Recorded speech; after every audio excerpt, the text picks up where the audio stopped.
पीछे कोई न कोई राज छिपा है। पहला मोड़, रहस्यमयी पेटी। एक दिन घर की पुरानी स्टोर रूम साफ करते समय उसे एक धूल भरी लकड़ी की पेटी मिली। पेटी खुलते ही उसे 3 चीजें मिली।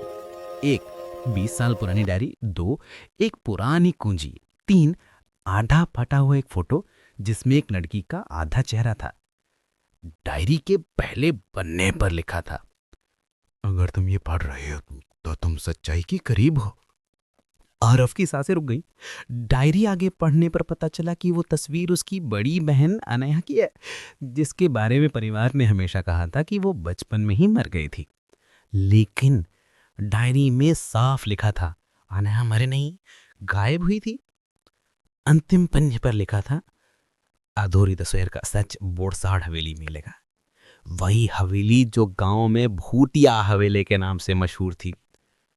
रात के करीब 11 बजे हल्की धुन, कुत्तों के भौंकने की दूर की आवाज और बीच बीच में वही रहस्यमय फुसफुसाहट।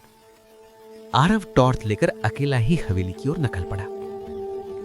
हवेली का बड़ा दरवाजा धक्का देके खुला और अंदर से एक ठंडी हवा का झोंका आया। उसी के साथ फिर वही आवाज आई, आरव।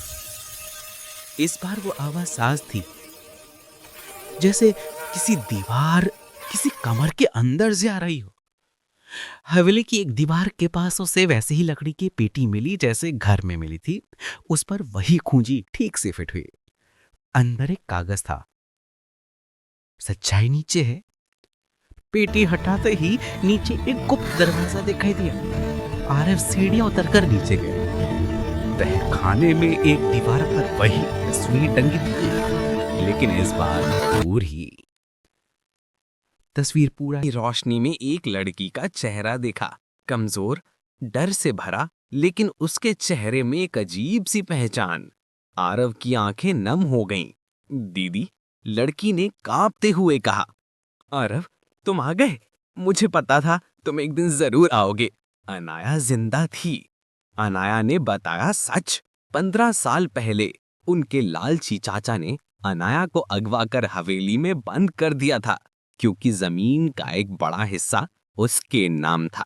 चाचा ने धमचानक तहखाने की सीढ़ियां चरमराईं।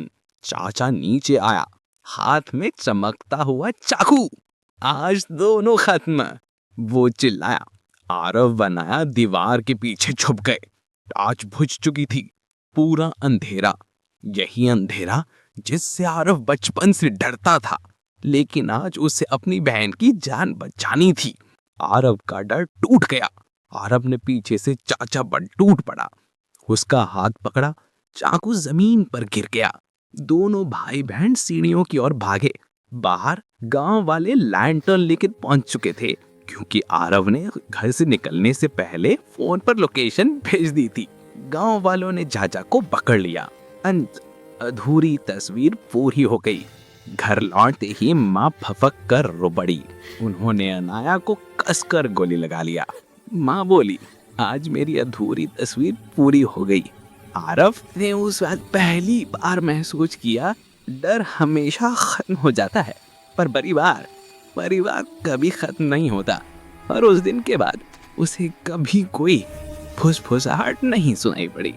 चैनल को जल्दी सब्सक्राइब कर दो पार्ट 2 देखने के लिए।